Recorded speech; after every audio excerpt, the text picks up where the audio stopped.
Hello, class. We will now be moving into climate and biodiversity.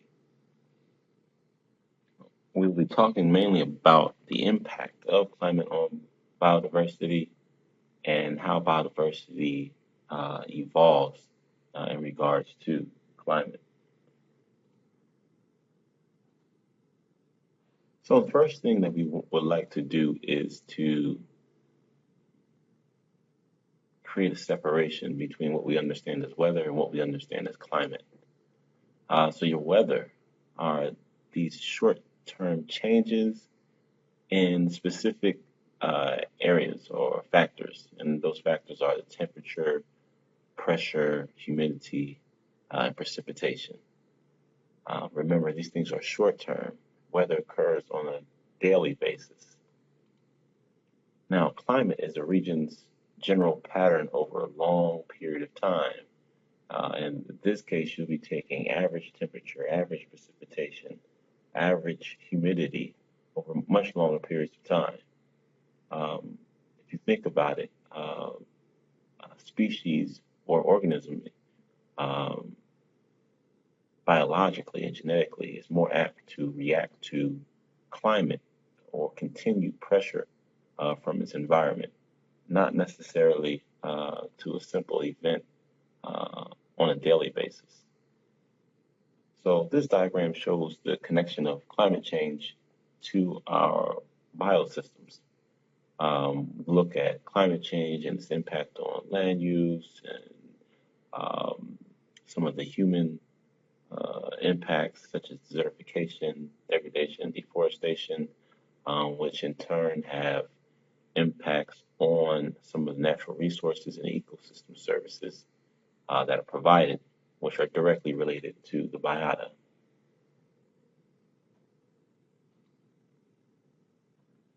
When we're talking about climate and weather, one of the things that we need to pay careful attention to is air circulation.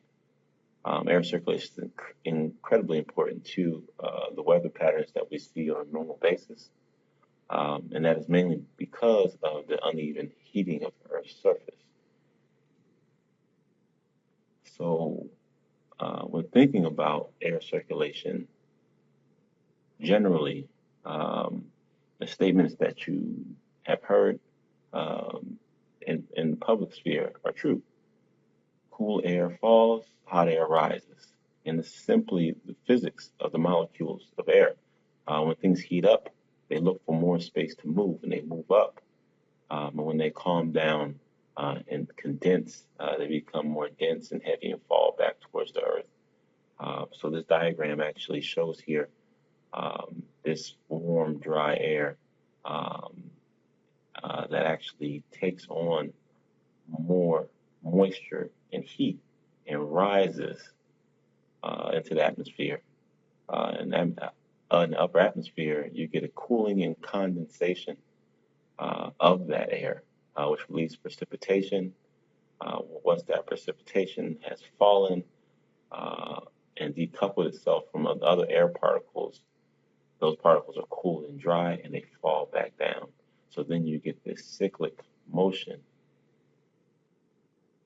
of molecules in the air, right? Creating air currents, right? And here we see that again, right? The cool falling down, heat rising, cool falling down, heat rising. So you're going to have these cyclic events all over the globe, and they'll be to a different degree because of the sun's influence on the temperatures, right? So some of the winds will be stronger, some of the winds will be directed in specific directions, and you'll start to see the development of those wind patterns as you see on the right side, right? That's the airflow.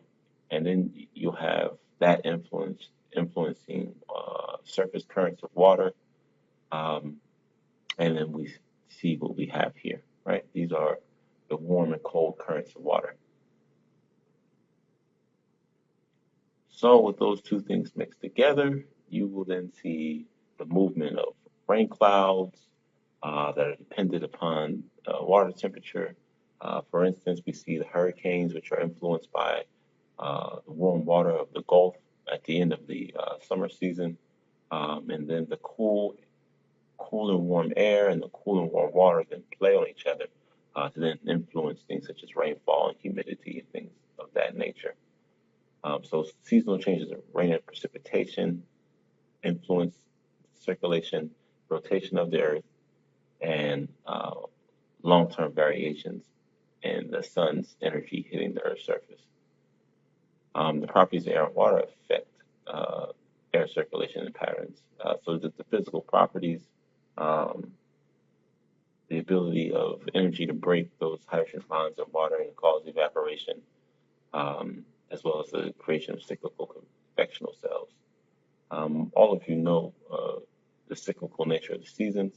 This goes to show and demonstrate how the sun's solar radiation impacts the uneven heating of the earth, causing those long-term patterns in global climate.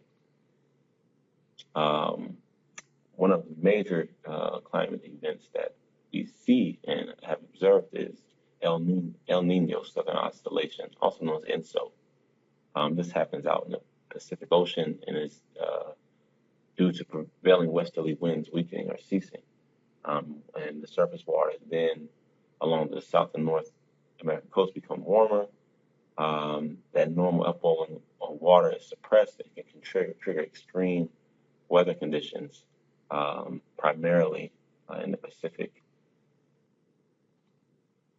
And here's a demonstration of that.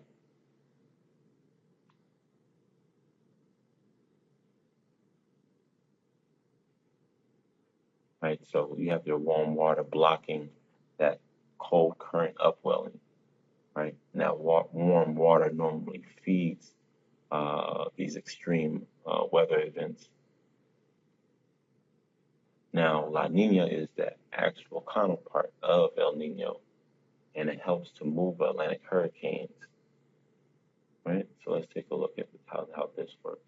Right, so you're actually allowing the upwelling of nutrients in cold waters, right, which then influences in the direction of your flows of your airflow and ultimately your weather patterns. We're going to stop here for this section. We'll continue the second section with our discussion of biomes.